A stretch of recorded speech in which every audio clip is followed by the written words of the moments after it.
Look at my nasty hands. I'm gonna need some lotion.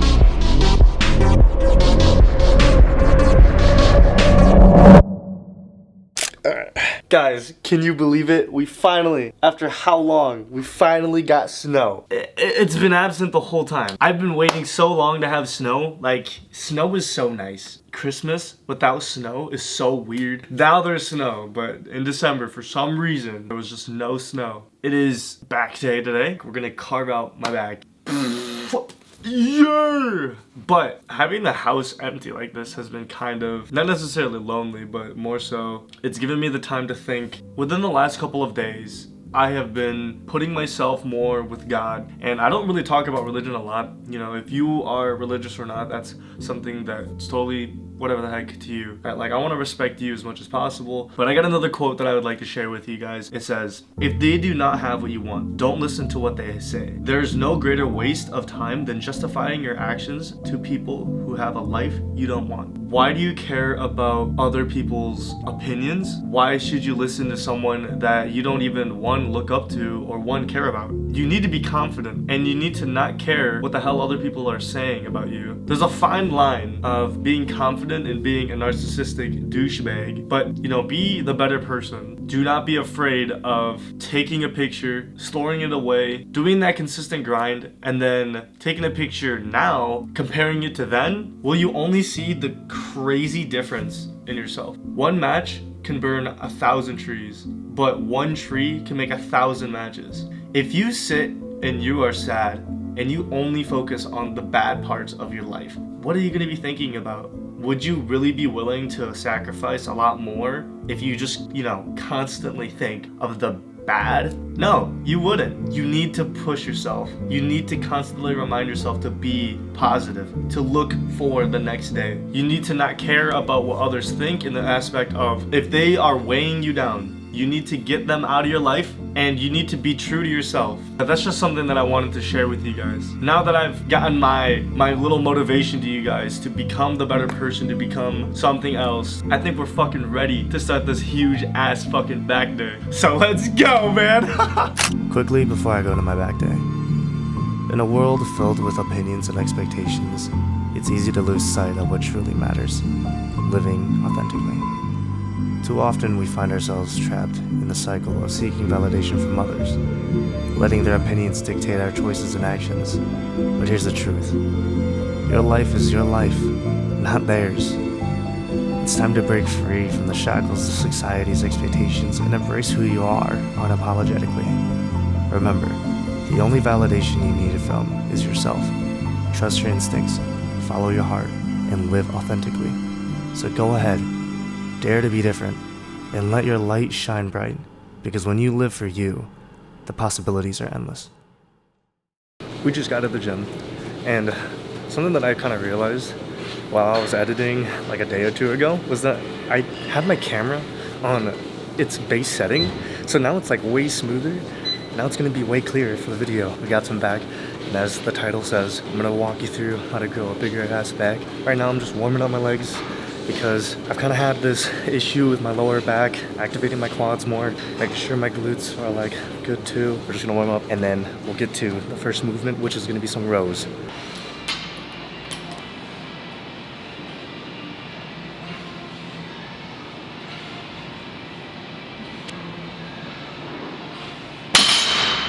What we got is just some basic barbell bent rows. I've kind of substituted out for my T-bar rows. One, it's free weight, so it's just going to be meaning more control. Another thing is that it's also helping me hinge my hips. Something that I struggle with is hinging properly, and so this is kind of helping me to like brace, hinge, and really squeeze.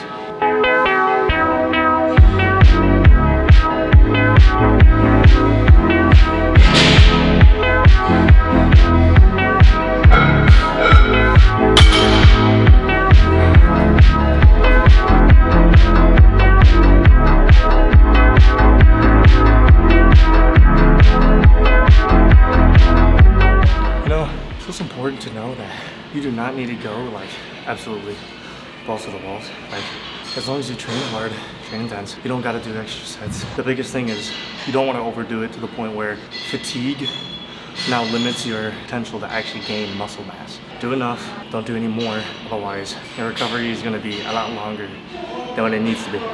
Something that you guys already know, I'm a huge fan of easy bar lying extensions. It hits the long head for me really well. It helps me lock out. But something that you guys can do for an alternative, if it's too taxing on your elbows, is just doing a seated one right behind the neck.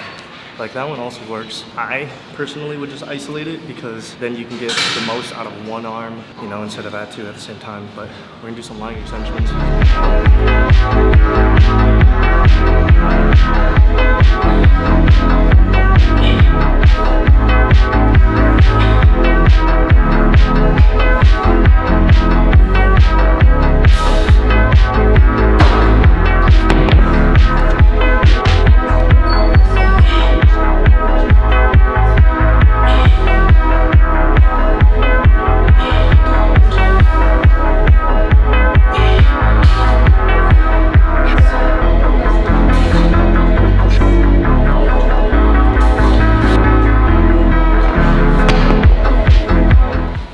That chest pump fills up, you know, my whole entire life of loneliness. Just makes it feel so much better, dude. You're like, shit, I'm lonely, and then you get a chest pump, you're like, damn.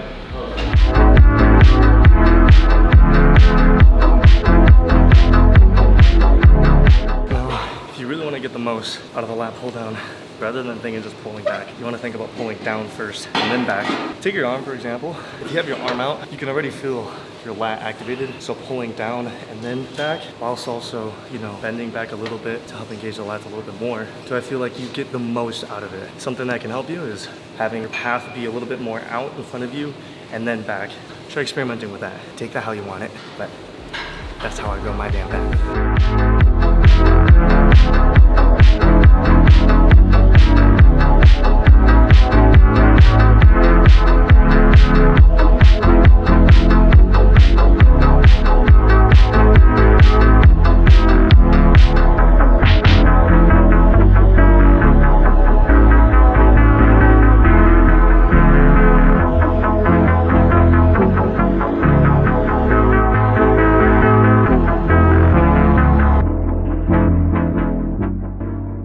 Now, to build that horseshoe that everybody wants in their tricep, you have to prioritize a little bit more of the short head, which means a lot of like push downs, extending that arm to the point where it feels like it's gonna tear. Right now, I'm playing with the grips. I'm doing the angled grip rather than the straight bar. The straight bar to me feels really comfortable. The easy bar I know is some people's favorites too. Getting that push down in and really just squeezing and pushing through, making your tricep feel like it's about to tear is what's gonna make your triceps grow. We're gonna fucking push heavy weight on an angled grip. That's fucking huge.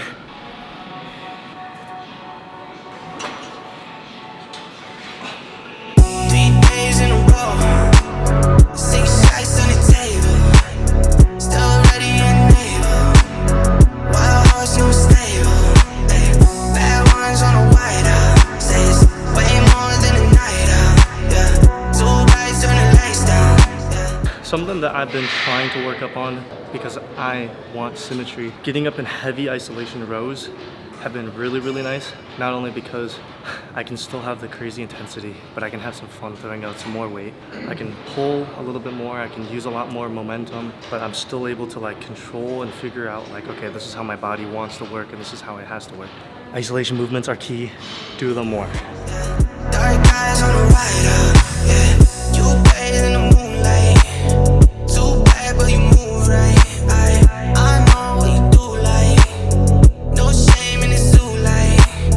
Wild animals and they with me. We keep forgetting our history. Act cold but warm when you kiss me. Might shoot a shot and might miss me.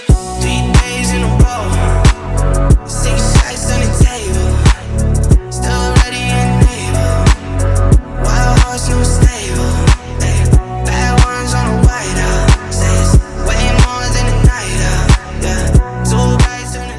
Look at my nasty hands. My hands are so dry from like the bar and stuff. I'm gonna need some lotion. No, I'm joking. But seriously though, like my hands are dry as hell. I'm gonna bump up a little bit more weight. It's kind of activating in my shoulders, so I think I'm gonna raise my seat up just so I can lean into it. One more. Stay with me, guys. Dark eyes on the ride out, yeah. Whip taking off 160. Been bobbing that disc, no frisbee. So I'm feeling that drip she give me. Glass slipper come off, no Disney way. We blaze in the moonlight, yeah. Too bad, but we move right, yeah. I know what you do like. No shame in the moonlight. 3 days in a row. 6 shots on the table. Some people don't even train rear delts, which is baffling. It does a lot to your physique, especially for your arms. I put my hand to the bar. I don't even put my hand on the grip anymore, on the neutral, and just pull it out. I just have my hand underneath it, and I just have my wrist right against the bar. So say this is the bar, my wrist. I just clench my fist and I just drive through. Really opening wide, flaring your lats has definitely helped me build and feel my rear delts. Another thing as well is just making sure that like you want to over exaggerate the rear delt movement. Push it so far back it feels like your arm's going to dislocate. You will feel your rear delts, and if you don't, either A, you're having your shoulders forward, or B, you're just have way too heavy weight or way too light of a weight. On that note, I'm kind of just sidetracking. Honestly, today has been going by so fast. I feel pretty damn good. Unfortunately, your boy needs more money, so he has to go work. Also, brought back cold showers, more conditioning, a stricter diet, and I've been feeling fantastic. As I preached in the beginning of this video, the Bible is phenomenal. I'm reading Psalms right now. I think it was Psalms 37. The whole entire thing of Psalms 37 was basically saying, let evildoers do their thing. God will cast judgment on them. I'll just do my thing because I have faith and faith alone. And that means I'm secure. I read that on Sunday and it kind of set my week. It was very, very motivating to say the least, because I was like, you know what, yeah, I should just focus on what I'm doing, and you know, who cares what other people think, you know? You only have yourself. So handling your mannerisms, your demeanor, your hygiene, because some of y'all be stinky. I know one of you guys here are stinky. It's probably me, low-key, because I'm sweating a fucking storm here. Shaping up your mentality even more. And Project Kaizen, which I highly recommend going to and following and like looking through their stuff. If you like anime, like me. Guys, Solo Leveling is coming out. Or Solo Leveling did come out. I didn't even know it came out. I clicked on someone's story and it said, oh, Solo Leveling came out. And I was like, holy shit. Watched the first episode and they cut it at the best part. So if you're into anime, go watch Solo Leveling or read the manga. Okay, let's smash these rear delts, man. Better get fucking huge.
It's the end of the day, and the biggest thing that I want you guys to like really look at is, for one, you want to train to failure to a certain extent. That doesn't mean you have to follow a Dorian Yates or Mike Menser style approach. You definitely want to approach muscle growth in general to a degree of almost failing. Like you should be tired. You should be pretty exhausted. You know, you don't want to expend too much energy to the point where you're like, my body's taking a toll. I'm exhausted from the day. A lot of snow is dropping in Wisconsin. Now I gotta shovel. Yeah, honestly, it's just a lot. But I hope you guys enjoyed this video, and I'll see you guys in the next one. Peace out.